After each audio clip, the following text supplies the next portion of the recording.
I filled my hands, but my heart was longing for something more, and you called my name, said you knew. Pues buenas tardes tengan todos. En nuestro estudio anterior, ya hace 15 días, porque me tomé unos días por ahí para descansar un poquito, en nuestro estudio anterior, yo no sé si recuerdan, hicimos un paréntesis para que la Biblia nos respondiera algunas doctrinas que se han enseñado como verdad, pero que no tienen ninguna evidencia bíblica ni histórica. Y esas preguntas, recordarán ustedes, que giran en torno a la iglesia que estaba en Roma. ¿Y a quién fue su fundador? Decíamos que no sabemos quién fundó. No fue el apóstol Pablo, no fue el apóstol Pedro, no sabemos quién fundó la iglesia que estaba en Roma, pero lo que sí sabemos es que la iglesia recibe una carta inspirada por Dios del apóstol Pablo para orientarlos. Algunos han llamado a Romanos, es una de las cartas más preciosas de toda la Biblia. Algunos le han llamado a Romanos el Evangelio de Pablo, porque trata unos temas tremendos, ¿sí? Entonces, imagínense, las preguntas eran estas: ¿Pedro estableció la iglesia en Roma? ¿Fue su primer pastor? Si hubiera sido así, pues Pablo, que tenía la regla de no participar en trabajo ajeno, pues no hubiera enviado esta carta, no hubiera tenido el deseo tampoco de ir a Roma y tener algún fruto entre ellos. Entonces, la otra pregunta era: ¿Pedro tiene las llaves del cielo? Dijimos que esto es otra mentira también. Jesucristo, lo vimos en Apocalipsis, es el que tiene las llaves del Hades y de la muerte. La respuesta fue un no rotundo, con evidencia bíblica. Algunos tienen la evidencia bíblica, las escrituras y las tradiciones a una misma altura. Pero oigan, esto de tradiciones era lo que le había sucedido al pueblo de Israel cuando vino Jesús. Estaban enseñando tradiciones y costumbres de hombres como doctrinas que no enseñaba la Escritura. Entonces no, nuestra regla de fe y de práctica debe de ser la Escritura. Y les decía que hablábamos de la iglesia que estaba en Roma por el suceso histórico, que ya hemos estudiado algo de él, que afectaría los siglos por venir. Y de un personaje, también hablamos, llamado Constantino I, Cayo Flavio Valerio, llamado el Grande, quien a la muerte de su padre fue declarado emperador después de derrotar a sus adversarios. Debemos de recordar que el Imperio Romano había crecido mucho y estaba dividido. Esto es histórico, lo debemos de conocer como historia. Estaba gobernado por 3 emperadores. Ahora, allá por el año 249, emperadores anteriores a Constantino, como Decio, Diocleciano, trataron de eliminar el cristianismo del Imperio Romano y causaron fuertes persecuciones. Constantino, por su parte, esto lo veíamos en estudios pasados, ante esta visión que tuvo, antes de afirmar su trono, antes de esta batalla decisiva, de esta visión de una cruz de fuego y las palabras que decía: con estas vencerás, él entendió por esa visión que debía hacerse cristiano. ¿Por qué? Porque sus antecesores no habían podido erradicar el cristianismo. Y entonces, ¿qué hizo? Diocleciano, Decio habían confiscado todos los bienes a las iglesias, y entonces Constantino devolvió los bienes eclesiásticos a las iglesias. Debo de aclararlo, ya lo había comentado. La persecución de Decio ante ese edicto en el año 249 fue contra todos los que profesaban la fe cristiana, creyentes verdaderos y creyentes nominales, iglesias verdaderas e iglesias irregulares que habían caído en el error y en la apostasía. Como vimos con esta separación que hubo en el año 251. Acuérdense, esta separación fue entre Cornelio y ¿quién? Novaciano. Murió el pastor Fabián en la iglesia que estaba en Roma. La iglesia se quedó sin pastor, pero al mismo tiempo ya había sido emitido este edicto. Y acuérdense que hablamos de un grupo que fueron denominados lapsis. ¿Se acuerdan? Lapsi, que eran aquellos que se dividió en categorías, pero era apostasía. ¿Qué decía el Señor Jesucristo en su palabra? El que negare su nombre, ¿qué? Él también lo negará. Entonces, este pastor Cornelio, junto con un grupo, decidió perdonar a los que habían negado el nombre de Jesucristo por evitar la persecución. ¿Y qué dice el sermón de las bienaventuranzas? Bienaventurados cuando os persigan, ¿sí? Y digan toda clase de mal contra vosotros, mintiendo, porque de vosotros es el reino de los cielos. Entonces, por muchas razones, regresando a Constantino, el cristianismo que practicó Constantino no es el cristianismo bíblico y por el cual los creyentes de Antioquía fueron llamados por primera vez cristianos. Quiero que vean Hechos 11. ¿Quieren ver Hechos 11 del versículo 22 al 26? Dice, llegó la noticia de estas cosas, escucharon que habían discípulos a oídos de la iglesia que estaba en Jerusalén y enviaron a Bernabé que fuese hasta Antioquía. Este es importante este pasaje porque fue lo mismo que sucedió con Samaria. Cuando escucharon de que Felipe hacía y bautizaba, sí, hacía discípulos y bautizaba, ¿qué hizo la iglesia en Jerusalén? Mandó ¿a quién? A Pedro y a Juan, ¿sí? En este caso igual, saben de Antioquía que hay discípulos, entonces para que no se dijese que era una iglesia de Antioquía, una iglesia nueva o una doctrina nueva, no, la iglesia en Jerusalén envió. ¿Por qué? Porque algunos de los que habían salido esparcidos por la persecución compartieron el evangelio. Entonces envían a Bernabé y dice la escritura, cuando llegó y vio la gracia de Dios, se regocijó y exhortó a todos a que con propósito de corazón permaneciesen fieles al Señor, porque era varón bueno y lleno del Espíritu Santo y de fe. Y una gran multitud fue agregada al Señor. Después fue Bernabé a Tarso para buscar a Saulo y hallándole le trajo a Antioquía. Y se congregaron allí todo un año con la iglesia y enseñaron a mucha gente y a los discípulos se les llamó cristianos por primera vez en Antioquía. ¿Qué características tenían estos creyentes? ¿Buscaban parecerse a quién? Se les llamó cristianos. ¿Buscaban parecerse a quién? Esos creyentes fueron llamados cristianos porque buscaban parecerse a su Señor, a Jesucristo. Y eso es un verdadero discípulo. Es aquel que busca parecerse a su Maestro. Por ello decimos que aunque algunos adopten el nombre de cristianos, solo lo son de nombre, porque distan mucho de lo que creen y de lo que practican de acuerdo con la santa palabra de Dios, que debe de ser la regla de fe y de práctica. Ahora, en el caso de Constantino hizo una conversión al cristianismo a modo y tuvo a muchos obispos entre sus consejeros. ¿Recuerden el llamado que hizo? ¿Sí? Las iglesias estaban siendo perseguidas, él decreta este edicto de tolerancia y llama a todos los obispos o pastores o ancianos. ¿Quiénes fueron los que asistieron? Pues los que ya estaban en apostasía. Las iglesias verdaderas no asistieron a esa reunión. Y ahí sucedió lo que vamos a ver más adelante. Pero por eso vemos que muchos obispos estaban entre sus consejeros. Y eso fue tremendo porque un error trae otro y otro y otro y otro y otro. Y ya cuando le das puerta abierta a un error, por pequeño que sea, esto desencadena un mundo de cosas que ya no tienen parada. Entonces, surgió la creencia de que el bautismo lava los pecados originales y fueron aprobados precisamente en esta época, en el siglo IV, dando como resultado dos prácticas: el bautismo clínico o en el lecho de muerte.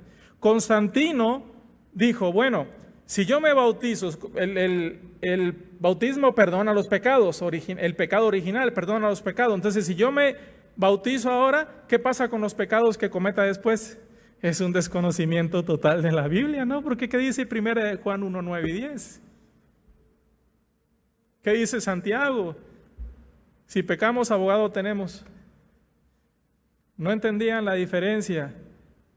Entonces, esto surgieron dos prácticas, el bautismo clínico o en el lecho de muerte. Constantino, pensando erróneamente que el bautismo lava pecados, decidió ser bautizado por infusión en mayo del año 337 después de Cristo. Y fue por Eusebio de Nicomedia, poco antes de su muerte, de modo que todos sus pecados pudieran ser lavados en un momento. Pero surgió otro error tremendo que fue el bautismo infantil, el bautismo de niños.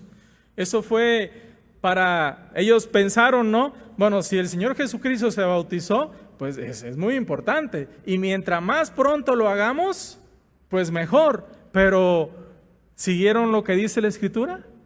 ¿En la Escritura encontramos algún bautismo de niños infantil? No lo encontramos.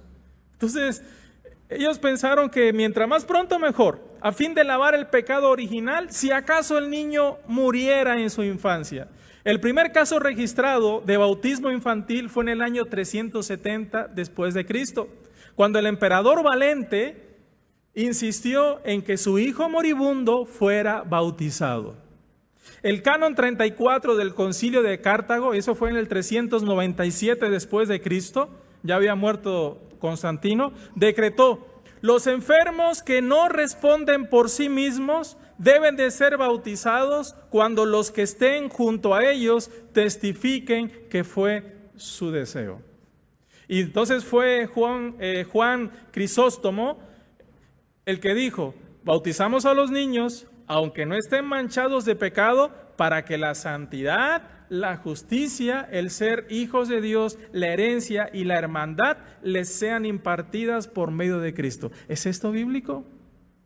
¿Qué dice el Señor Jesucristo de los niños? Que si alguno quiere entrar en el reino de los cielos debe de ser como ¿qué? Como un niño. ¿Por qué? Porque un niño es inocente. Un niño, de acuerdo a lo que enseña la Escritura, hasta cierta edad, hasta la edad de la inocencia, está limpio de pecado. Si un niño muere, se va con Jesucristo, se va con Dios. Pero ahí es donde como papás debemos de entender y debemos de poder ver, nosotros lo vimos en nuestros hijos, cuando ya ellos, el pecado, cuando ya esa naturaleza pecaminosa se revela en su carita y entonces en sus actos, y ellos empiezan a hacer las cosas ya con voluntad. Se puede ver ya que hacen las cosas con voluntad. Ahora, yo creo que ningún papá le enseña a mentir a sus hijos, le enseña a robar, le enseña a hacer muchas cosas, a ofender. Entonces, ¿por qué? Si no les enseñamos, ¿por qué lo empiezan a hacer?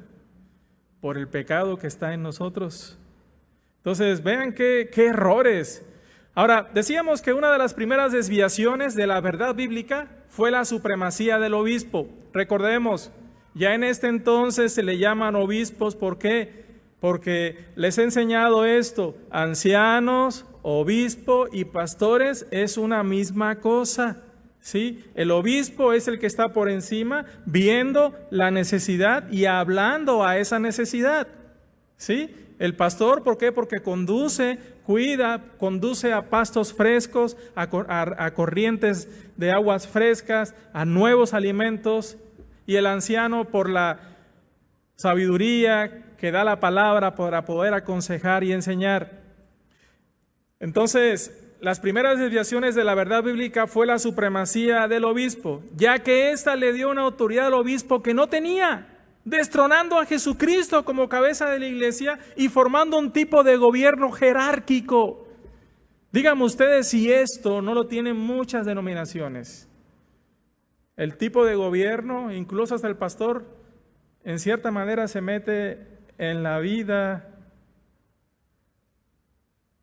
muy personal, en decisiones muy personales, impuestas, no como consejo, sino impuestas. Esto lo tienen muchas denominaciones. Eso fue tomando forma a través del tiempo hasta que llegó el momento y favoreció la unión de la iglesia y el Estado bajo el emperador Constantino. La iglesia que estaba en Roma, en la capital del imperio, dio su apoyo numérico a Constantino. Y claro, ¿qué facción fue? La de Cornelio y sus seguidores. Entonces, de esta manera, el primer emperador cristiano decretó por ley en el Concilio de Nicea para unificar más a la iglesia romana como herejes a todos aquellos que no se unieron a este maridaje. Es decir, a este llamado que hizo Constantino, que convocó a todos los pastores, a estos que no asistieron, fueron llamados herejes por decreto. Los novacianos, ¿quiénes fueron los novacianos? Esta facción que salió de la iglesia en Roma, que no apoyaba aceptar a los creyentes que habían negado el nombre de Jesucristo para evitar la persecución. Los novacianos fueron forzados a abandonar sus templos y a refugiarse en catacumbas para sus cultos y dejar las ciudades para establecerse en los valles de Piamonte. Pero no solo fue la represión contra los novacianos, también los donatistas. Al principio, antes de la transmisión, les hablaba de los donatistas, que estos surgieron ahí en África. Por consejos de los obispos romanos fueron perseguidos. Ahora, ¿qué dice la Escritura de la unión de la iglesia y del Estado? ¿Qué dice la Escritura? Vamos a ver Mateo capítulo 22. Mateo capítulo 22. Y creo que aquí vamos a encontrar muchas respuestas. Mateo capítulo 22, versículo 21. Yo creo que desde el 20. Entonces les dijo, vamos a ver desde 18. Mateo 22, 18. Pero Jesús, conociendo la malicia de ellos, les dijo, ¿por qué me tentáis, hipócritas? Mostradme la moneda del tributo. Y ellos le presentaron un denario. Entonces les dijo, ¿de quién es esta imagen y la inscripción? Le dijeron, de César. Y les dijo, dad pues a César lo que es de César y a Dios lo que es de Dios. Ahora hay que ver el contexto. ¿Qué pregunta le hicieron a Jesucristo? ¿No es lícito pagar tributos al César? Entonces estaban pensando si ellos, como creyentes, debían de aceptar las leyes del Estado. ¿No es lícito? Pues Jesucristo nos enseña que debemos de dar al Estado lo que corresponde. Y de manera clara, la carta que escribiera siendo inspirado por Dios al apóstol Pablo a los romanos, quiero que vean vean lo que dice Romanos capítulo 13, miren lo que dice, sométase toda persona, y esto está dentro de los deberes que tenemos como creyentes, sométase toda persona a las autoridades superiores, porque no hay autoridad sino de parte de Dios, y las que hay por Dios han sido establecidas. De modo que quien se opone a la autoridad, a lo establecido por Dios, resiste, y los que resisten acarrean condenación para sí mismos. Porque los magistrados no están para infundir temor al que hace el bien, sino al malo. ¿Quieres pues no temer la autoridad? Pues haz lo bueno y tendrás alabanza de ella. Yo me acordaba leyendo ahorita de esto, ¿no? ¿Tú crees que es bueno robarle a los ricos para darle a los pobres? ¿Un ejemplo? No es la manera. Dice, porque los magistrados no están para infundir temor al que hace el bien, sino al malo. ¿Quieres pues no temer a la autoridad? Haz lo bueno y tendrás alabanza de ella. Estoy leyendo el 3. Porque es servidor de Dios para tu bien. Pero si haces lo malo, teme, porque no en vano lleva la espada, pues es servidor de Dios, vengador para castigar al que hace lo malo. Por lo cual es necesario estarles sujetos, no solamente por razón de castigo, sino también por causa de la conciencia. Pues por esto pagáis también los tributos, porque son servidores de Dios que atienden continuamente a esto mismo. Pagad a todos los que debéis. Al que tributo, tributo, al que impuesto, impuesto, al que respeto, respeto, al que honra, honra. ¿Qué relación debe tener un creyente con el Estado?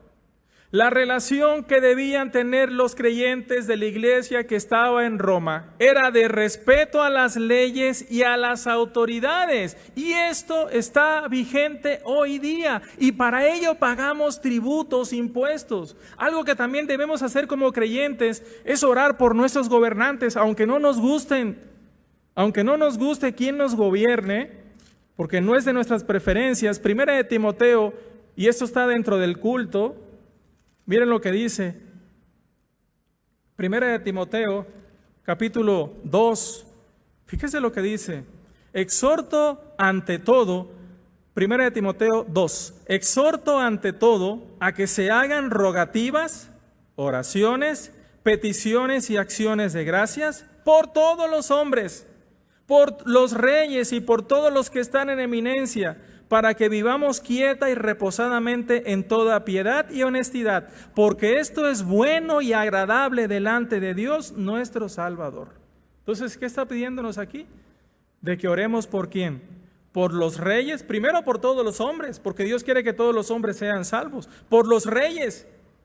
Hoy nada más en algunos países hay reyes, pero pensemos en los presidentes de cada país. Por los que están en eminencia. ¿Quiénes son los que están en eminencia? Pues esos son los diputados, los senadores que tienen fuero y demás. Los gobernadores, todos estos, para que vivamos quieta y reposadamente. Ahora, esa es la relación que debemos de tener hacia el Estado. Pero déjeme hacer ahora darle a Dios lo que es de Dios, es hacer todo lo que nos enseña la Escritura, agradándole a Él. Pero no debemos de mezclar una cosa con la otra. No se debe de mezclar la iglesia y el Estado. Pensemos en esto. Si queremos saber qué asuntos tratar en una sesión de miembros, ¿dónde está? En el libro de Hechos. Si queremos saber qué programa seguir para evangelizar, ¿dónde debemos de ir? Al libro de Hechos. Si queremos saber cómo se establece una iglesia, ¿a dónde debemos de ir? Vamos al libro de Hechos y tenemos como referencias de los evangelios, pero en el libro de Hechos está todo, los planes que debemos seguir, todo lo que todo está ahí. Entonces no tenemos que introducir a la iglesia ni programas asistencialistas, ni ideas de gobierno, ni del mundo, porque en una iglesia verdadera la cabeza es Jesucristo y la regla de práctica debe de ser todo lo que dice la Escritura. No podemos formar aquí un club de leones para dar asistencia social. Esa no es la labor de la iglesia. Esa no es la labor de la iglesia. No debe introducirse a la iglesia cuya cabeza es Jesucristo, quien sustenta y cuida la iglesia, cosas del Estado, cosas del mundo, ni programas sociales, ni asistencialistas, ni aceptar la ayuda del Estado, aun y cuando sea por una noble causa. Porque son fines muy distintos. Imagínense que viene un diputado a hacer promoción aquí. No, voten por mí. ¿Saben qué? Yo les voy a construir la ampliación, les voy a renovar la cancha. No, para eso Dios nos enseña en la Biblia cómo debemos hacer esas cosas. Y es con la provisión que Él nos da y que nosotros debemos de aportar, que es ofrendas. Ya después hablaremos acerca de todos esos rubros, pero no debemos de buscar ningún beneficio del Estado porque ellos están buscando otra cosa. Ahora, un pastor se debe involucrar en cuestiones políticas, formar un partido político. No, lo que debemos hacer es compartir el Evangelio y que no se aprovechen ni nosotros aprovecharnos. Y eso se puede aplicar de manera muy clara. Ahí lo que dice 2 de Corintios. ¿Quiere ver 2 de Corintios? 2 de Corintios, capítulo 6. Vean el 14. Esto se aplica a todo tipo de relaciones. Se puede aplicar a todo tipo de relaciones. Dice, no os unáis en yugo desigual con los incrédulos, porque ¿qué compañerismo tiene la justicia de Dios con la injusticia de este mundo? ¿Y qué comunión la luz de Cristo con las tinieblas de este mundo? ¿Qué de quién son? ¿O qué concordia, qué acuerdo tiene Cristo con Belial? ¿O qué parte el creyente con el incrédulo? Son fines muy diferentes. Fines muy diferentes. Vean lo que dice 2 de Pedro. 2 de Pedro, capítulo 2. 2 de Pedro, capítulo 2. ¿Quieren ver versos 13? 2 de Pedro, capítulo 2. Perdón, creo que es 1 de Pedro. Sí, 1 de Pedro, capítulo 2, versículo 12, 13. Dice, por causa del Señor, someteos a toda institución humana, ya sea al rey como a superior, ya a los gobernadores como por él enviados para castigos de los malhechores y alabanzas de los que hacen el bien. Porque esta es la voluntad de Dios, que haciendo bien hagáis callar la ignorancia de los hombres insensatos, como libres, pero no como los que tienen la libertad como pretexto para hacer lo malo, sino como siervos de Dios. Honrad a todos, amad a los hermanos, temed a Dios, honrad al rey. ¿Quién es el rey? Aun y cuando no nos gusten quienes nos gobiernan, debemos orar por ellos y honrarlos. Ya ellos darán cuenta a Dios. Ya ellos darán cuenta a Dios por sus actos. No, que es corrupto. Ya ellos darán cuenta. A quien se le da más, se le va a pedir mucho más. Ahora, regresando a Constantino. Constantino encontró oposición en el Senado romano, porque ellos apoyaban el viejo culto pagano. En el año 330 sucedió algo histórico. Constantino trasladó la sede de su gobierno de Roma a Bizancio y entonces la llamó Constantinopla. Este movimiento tuvo dos resultados importantes que impactaron la historia del cristianismo. Primero, creó un vacío de poder en Roma, que fue llenado por el obispo de Roma. Era Silvestre I. Entonces, esto iba dando pasos agigantados a algo que es el papado, el papa. En segundo lugar, inició una rivalidad duradera entre Roma y Constantinopla, entre la rama griega y la latina de la cristiandad y sus respectivos líderes. Eso lo veremos, si ustedes ven en el diagrama, 400, 500 años después, esas dos rayas que después las completaré, es la división que hubo entre la Iglesia Católica Romana y la Ortodoxa griega, hasta nuestros días. La conversión de Constantino al cristianismo creó un imperio universal que estaba inseparablemente ligado a una religión católica universal. La religión apoyaba al gobierno y el gobierno hacía cumplir la religión. En el año 320 después de Cristo, Constantino emitió edictos contra los donatistas. Recuerden, ¿de dónde salieron los donatistas? Estamos ahí sobre los años 300, en la división que hubo en las iglesias de África del Norte. La religión apoyaba al gobierno y el gobierno hacía cumplir la religión.